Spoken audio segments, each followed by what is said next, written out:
Mentalmente Falando, o podcast que conecta saúde mental e bem-estar à sua genética. Bem-vindos a mais um episódio do Mentalmente Falando, onde a gente fala de saúde mental com leveza, ciência e de forma descomplicada. Eu sou a Lari e hoje o papo é aquilo que às vezes a gente tenta evitar, mas que não adianta, é super natural e faz parte da nossa vida. Eu tô falando sobre um sentimento muito comum, a frustração. Sabe aquele aperto no peito quando algo não sai como planejado? Às vezes você se preparou muito para uma prova ou concurso e você não teve a nota que você esperou. Ou pode ser uma coisa simples, você perdeu o ônibus ou perdeu um compromisso que era super importante para você. Ou até mesmo um emprego que você queria muito e não conseguiu. A frustração, ela tá em tudo, né? São inúmeros os exemplos de frustração. Mas a grande questão é, você costuma lidar bem com ela? Ou você sente que fica preso nessa emoção quando as coisas fogem do seu controle ou da sua expectativa? Então fica aqui nesse podcast, já pegue seu cafezinho e bora pro episódio de hoje. Deixa eu te trazer um exemplo com contexto rápido.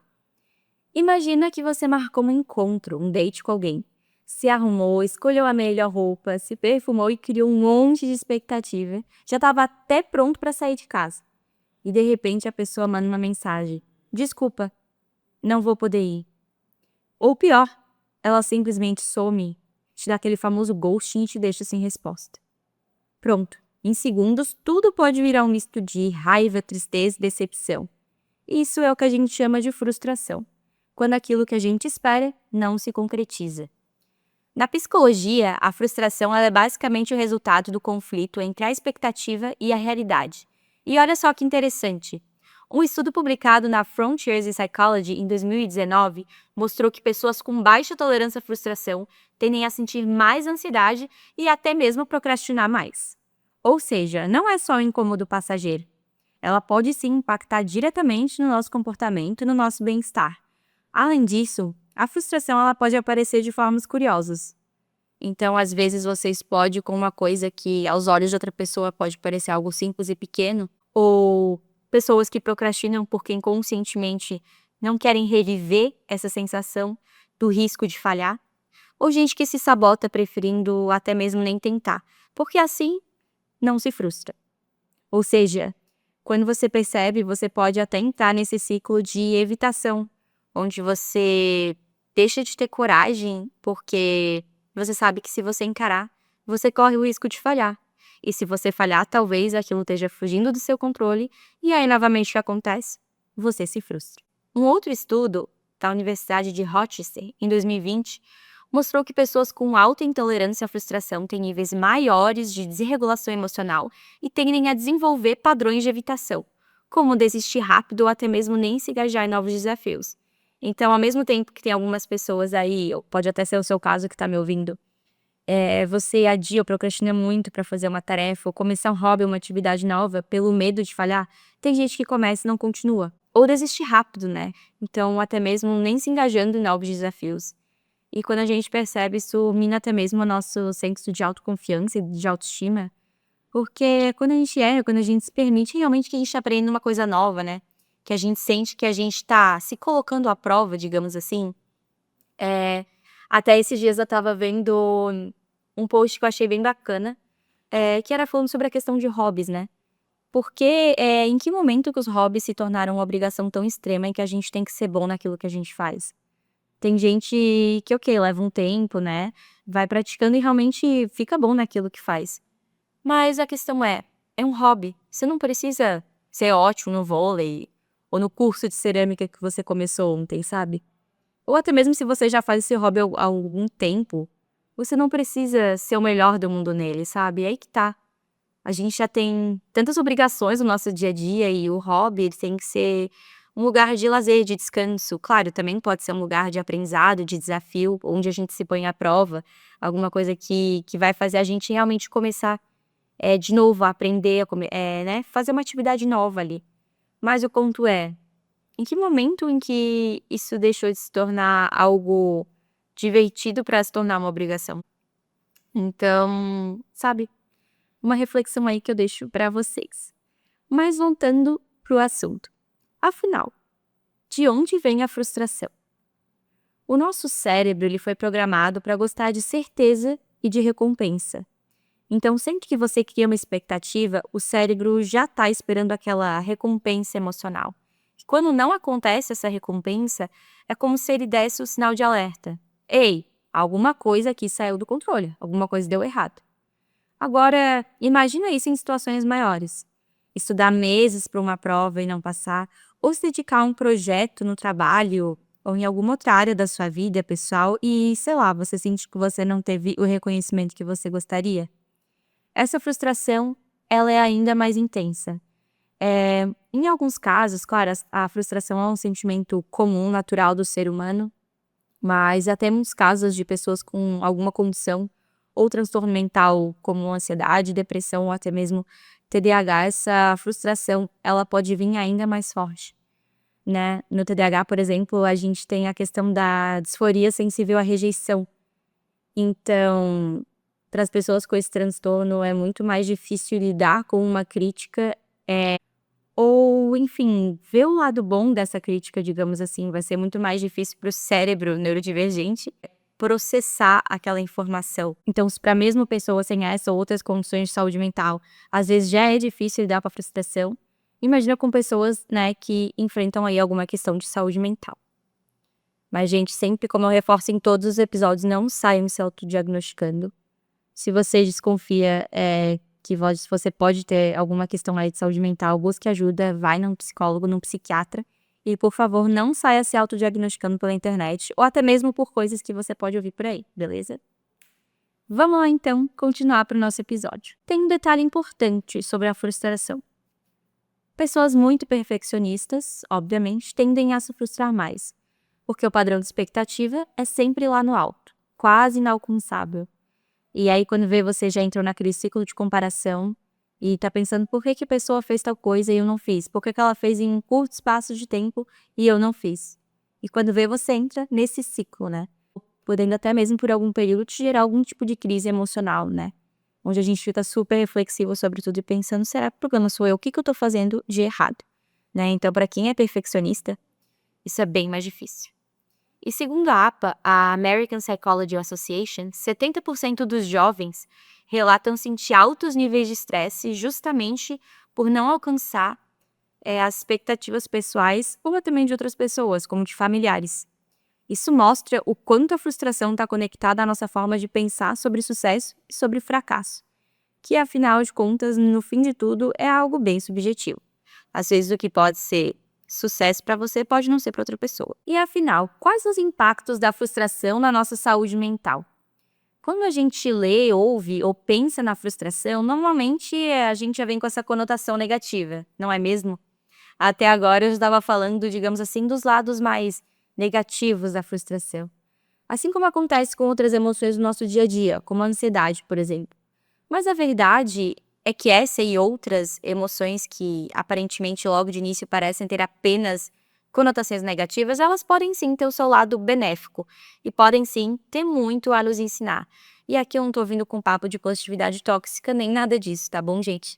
É claro que quando essa emoção, esse sentimento, ele vai para um nível disfuncional, a ponto de te prejudicar na sua vida, nas suas relações, é fundamental buscar ajuda. O que eu digo aqui é quando é do nível natural do ser humano, né, quando não é a níveis patológicos, digamos assim. Então, vamos lá, falar um pouquinho então sobre a frustração e o seu outro lado. A frustração, ela nos ensina a ser flexíveis, a tentar de novo e buscar novas estratégias. Então, tem aquela velha história, né, que não adianta a gente fazer a mesma coisa e esperar resultados diferentes. Então, a gente pode usar o erro e a frustração como um impulso, né. Então, eu vou dar um exemplo de algum outro sentimento, a inveja, né. Muita gente evita falar sobre a inveja, né, não quer parecer invejoso, mas às vezes ela é um sentimento natural do ser humano. E, porém, o que importa é como você interpreta esse sentimento e o que você vai fazer com ele. Então, ao invés de você se comparar e ficar com inveja de outra pessoa, você pode muito bem tomar isso como impulso para melhorar. E o mesmo serve com a ansiedade, por exemplo, que muitas vezes ela é totalmente disfuncional, tem um transtorno de ansiedade generalizado, que ele pode sim ser paralisante, crises de pânico, enfim. Mas a ansiedade considerada saudável, ela pode nos dar energia e impulso para a gente tomar ação para fazer as coisas. E quando a gente fala da frustração, que está muito alinhada à expectativa, ao senso de controle, ao erro, ela também serve como um impulso para a gente pensar em novas estratégias para fazer as coisas no nosso dia a dia. E também, por que não, da forma como a gente enxerga a vida. Talvez você já tenha se pego pensando: nada dá certo para mim, eu não consigo, eu sempre erro, e fica preso nesse ciclo de pensamentos negativos e disfuncionais. E esse tipo de pensamento, ele é o retrato de uma frustração crônica. E aqui frustração crônica, não digo em termos patológicos, tá, gente? Não é um termo médico.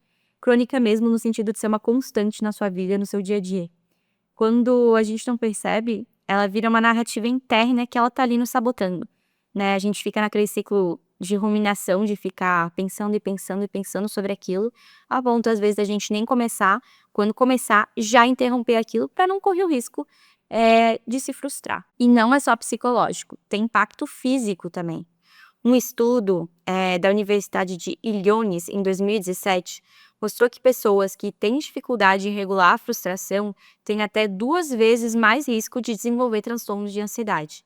E esse alarme não é só emocional. Estudos da neurociência, como um publicado na Nature Neuroscience em 2018, mostram que a frustração ativa regiões do cérebro associadas à dor física, especialmente a questão do córtex cingulado anterior. Ou seja, não é só frescura. A frustração realmente ela pode mexer não só com a nossa mente, mas também com o nosso corpo. Tá bom, Ari, entendi o que é a frustração, entendi os exemplos que você trouxe, e agora como que eu posso então lidar com isso no meu dia a dia? Então vamos para a parte prática das nossas dicas, como lidar melhor com a frustração.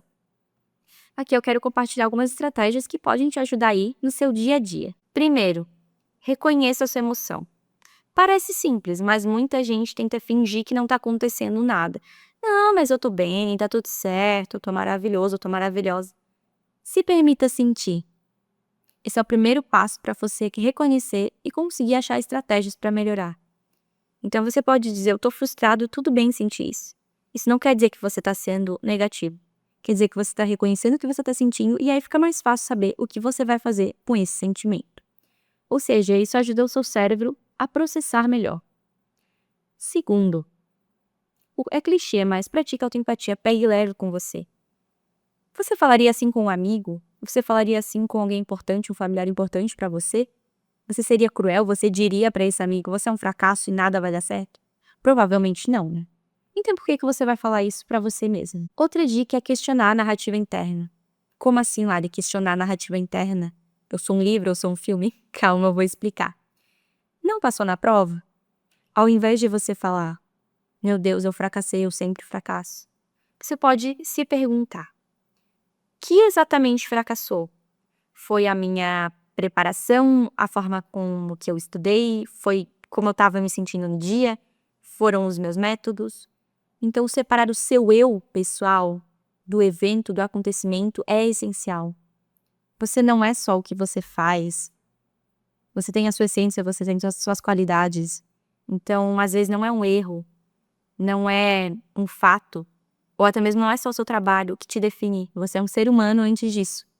Então lembre, separar o seu eu do evento, do fato, é essencial. Além disso, é importante mapear o gatilho dessa frustração. Muita frustração não vem só de um acontecimento que gerou, esse sentimento, mas da expectativa exagerada. Então, por exemplo, você acha que vai aprender violão em 2 semanas e não consegue. A frustração vem mais numa expectativa irreal do que da dificuldade em si, né? Então, a procrastinação, inclusive, está muito associada a isso, né? Então, às vezes você não começa uma coisa porque você já quer imediatamente ser bom naquilo. Ou seja, dessa autocobrança e perfeccionismo que você está carregando, muitas vezes pode aí estar gerando essa frustração crônica. Indo de encontro a isso, outra dica é redefinir as suas metas. Ao invés de jogar fora o seu projeto, a sua meta, o seu objetivo, enfim, o seu sonho, ajuste a rota. Não é abandonar, é sobre a gente recalibrar e ver quais estratégias funcionam melhor para você. Afinal, cada pessoa funciona de um jeito diferente, pensa de um jeito diferente, tem vidas, traumas, acontecimentos, fatos diferentes que fazem ela ser quem ela é. Então, vê o que funciona melhor para você. Eu sei que eu costumo falar isso em boa parte dos episódios em que eu trago dicas, enfim, Mas não se esquece, isso faz toda a diferença. E por fim, desenvolva a tolerância ao desconforto. Quando a gente se põe à prova, quando a gente começa uma atividade, uma coisa nova, às vezes até mesmo um projeto ou um curso, a gente está arriscando, e arriscar é se permitir falhar e começar de novo. E muita gente às vezes não começa porque não quer sentir esse desconforto, né? Afinal, é sempre mais cômodo a gente não tentar. Até que quando a gente se depara, nossa autoestima tá minada e a gente pensa, por que que eu não fiz tal coisa? Aí sim, sabe, eu sempre falo, é muito melhor a gente, pode ser clichê, realmente é clichê, mas às vezes é muito melhor até pra gente, para nosso senso de comprometimento com as coisas e autoestima, a gente tentar se permitir errar e melhorar do que a gente ficar no "e se", né. Gente, não vale pra tudo, é claro, né.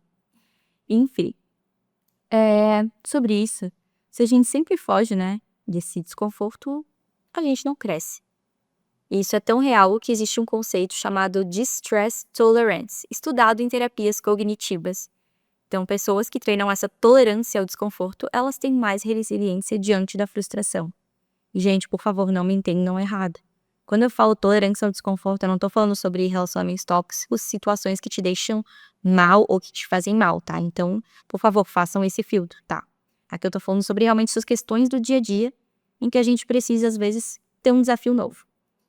Ou seja, se permita não ser bom em um hobby que você gosta, se permita falhar, cair e recomeçar de novo. E lembre-se, nem tudo tá sob o nosso controle. Agora eu quero que você pense em algo que te frustrou recentemente. Pergunta séria. Essa frustração diz algo sobre você como pessoa ou diz apenas sobre uma situação que não deu certo? E mais, será que não existe uma versão menor dessa expectativa que você pode ajustar para ter um resultado mais realista, menos doloroso e pegando mais leve com você? A frustração é um sentimento inevitável, mas ela não precisa ser uma sentença final, nem uma desculpa para desistir. Eu deixo aqui um desafio. Escolha uma pequena frustração da sua semana e, ao invés de se irritar ou desistir, tente analisá-la. O que ela revela sobre as suas expectativas? Ou revela algo sobre você, sobre quem você é? O que dá para você aprender com ela? Esse foi o Mentalmente Falando de hoje. Obrigada por ouvir o episódio e já compartilha com alguém que vive se cobrando demais e costuma se frustrar. Até a próxima! E lembre-se, frustração não é sinal de fracasso. É sinal que você se importou o suficiente para tentar. Até o próximo episódio!